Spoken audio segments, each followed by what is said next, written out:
One of the most important things that you have to do to be good in sales is to learn how to ask for the money. When I first started with sales, I was really good at finding the leads, was really good at making a phone call and setting the appointment. And that's where stuff started to fall apart. Because I would get before these people and I would ramble and I would talk, and then I would just not ask for the money. I would do my presentation, I would talk about the stuff, then I would just sit back and expect these people to literally throw money at me. And this is one of the issues that when I sat down and I discovered what I was doing wrong, where I got a lot of information. Because when I sat down and I did a review and I talked to previous customers or would-be customers, there was no close. So one of the things that I would do is I would first qualify the customer. Do you want to learn how to build a holding company, an operating company, and how to get massive lines of business credit? But more importantly, do you want to learn how to start, management, run, and organize an operating company where you can make money? This is one of the things that we have that's going on in the Corporate Citizen Playbook. And one of the things that you need to do is to go below and sign up for the phone call. What we do is we have a scheduled phone call before you can get into the Corporate Citizen Playbook to make sure that your thoughts and our thoughts match up before we get you into the program, which will constitute hands-on training. One of the things that's going to happen is I'm going to guide you personally through setting up your business, setting up your organization, and doing the things that you need to do to be successful. So go below, there's a little video for you to watch, then there's a questionnaire. Let me say this, do not go in and half fill out the questionnaire. If you half fill out the questionnaire, that will disqualify you from entering into the Corporate Citizen Playbook, where you can learn how to make 6 figures for the rest of your life. The link's below. Check it out. I cannot tell you how much time this will save you, because you could get in front of someone, you can do a pitch, and then you bring up the money and they cannot afford your product. That is one of the most demoralizing things. You've done all this work, you found the lead, you set the appointment, you did all of this stuff, and they can't afford to buy your product. So that's one of the things you need to do, is to qualify. And one of the things I would do during the phone call situation is I would say, hey, I need to be straight up with you. Our products are somewhat expensive. Depending upon what you're talking about, we're looking at $150,000, $300,000, or even $500,000. And I would say this during the appointment setting phase to see if they could afford it. And this saved me so much time and saved me so many extra. Because I remember I was talking to this lady and I was like, look, you know, from what you're telling me, you want to staff personal offices for about 20 people. That's going to be about $500,000. Is this something you're in the neighborhood, or do you want to buy good quality used furniture? And the lady was like, well, we do really well. We made 40 million last year, so we can easily afford your furniture. I was like, okay, set the appointment. And she was very young, very, very frisky, really, really frisky. Because I remember our first meeting, because we went to the meeting and then I was like, what do you want? She said, we want a modern look. So I knew exactly what showrooms to take her to. Took her to the Herman Miller showrooms and stuff, and we looked at the very modern stuff. And based upon how she answered during the pre-qualification question before I set the appointment. So went on and essentially, let's kind of walk through the things I had to do. I had to meet the customer and I had to show them the furniture, and this was part of the presentation. I wouldn't just start pitching people on stuff they haven't seen and don't know what it looks like. So we went and looked at the Herman Miller stuff, and then she had this wicked idea for and it really turned out beautiful, of this very different conference room. And we went out and we looked at it, and everything she looked at, because she was really frisky, she had very, very expensive taste. And based upon her answer, what it came out to be after I set up all the offices, the conference room, the call center, the reception area, this came out to be $980,000. And that's what the quote was. And this is where my first level of confidence came in. And I went ahead, I gave her the quote, and for me, this was going to be about close to a $400,000 profit on the sale. And because once again, I did not cut any corners, I did not mark anything down. I was sitting there, and we were sitting there in her office, and I was like, well, I have my quote for you.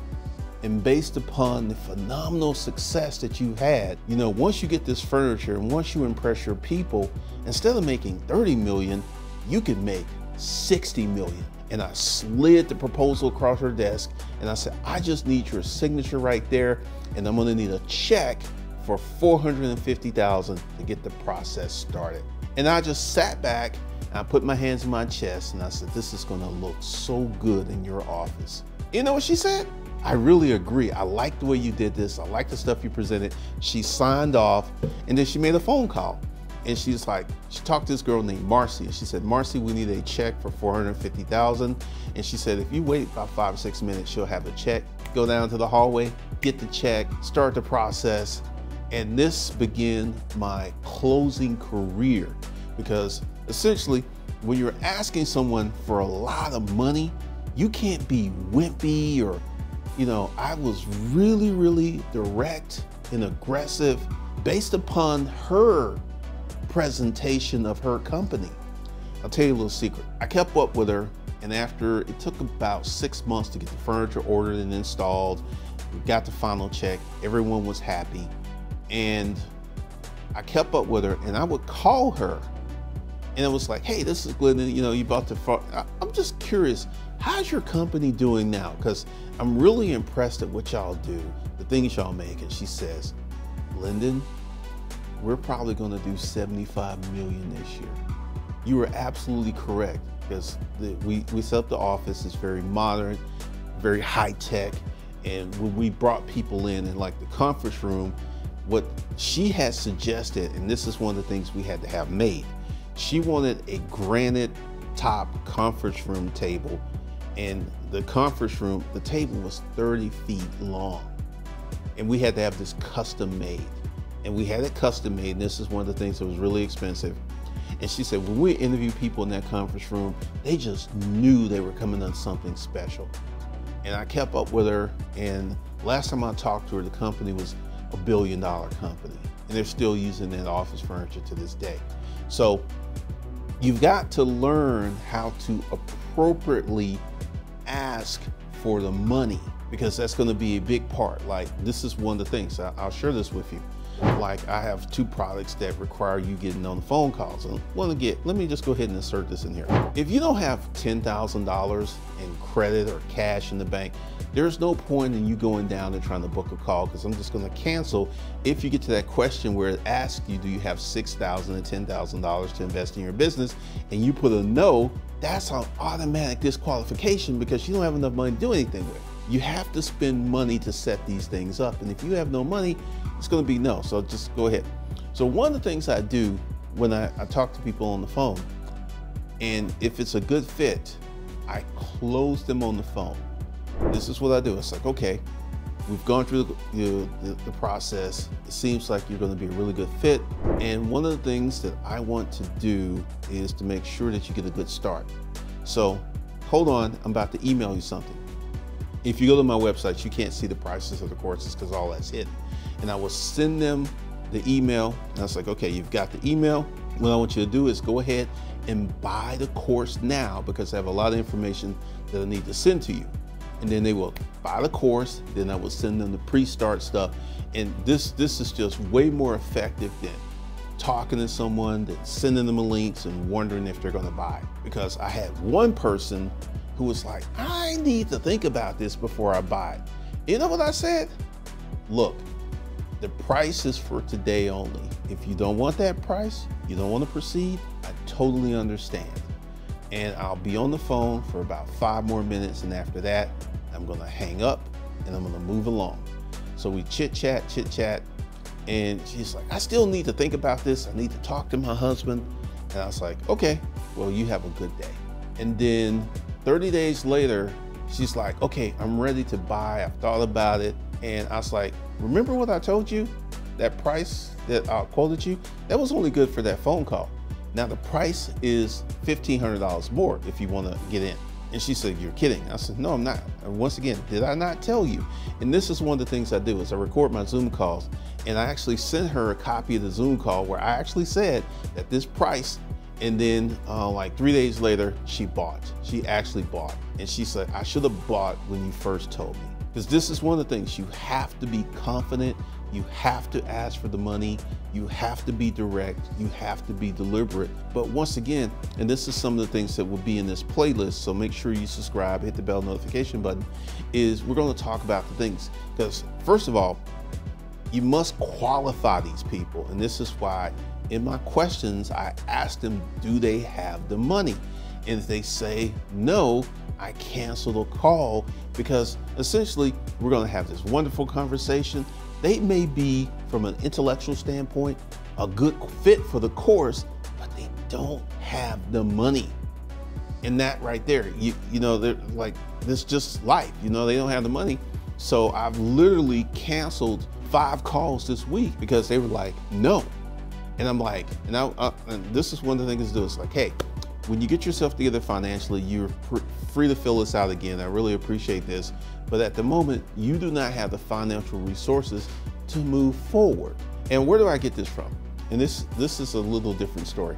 I work out at Lifetime Fitness, a very expensive gym. It's $268 per month. The gym is packed. It's packed. So there are plenty of people out there with plenty of money. Do not let, the economy and bricks and all, don't even let that get in your brain. Because I'll tell you, there are people out there with money to spend to buy your services and products if you know how to, number 1, qualify them, number 2, pitch them, and number 3, ask for the money. All right, so this is what I have, the corporate citizen playbook, where once again, I'm not going to dance around this. If you don't have $10,000 in credit or cash, there's no point in you even going down there and filling out the link, because I'm just going to cancel your phone call, because essentially it takes money today to start a business.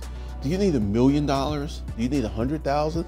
No, but you're going to need 10, preferably 20,000, but you can do it with 10,000 to get your business started, to get things going. So if you feel that you're qualified to enter into the corporate citizen playbook, go below, hit the questionnaire, and go in there, and then I'll see you guys on the phone call. So that's all I got for you guys today. We'll see you guys in the next one.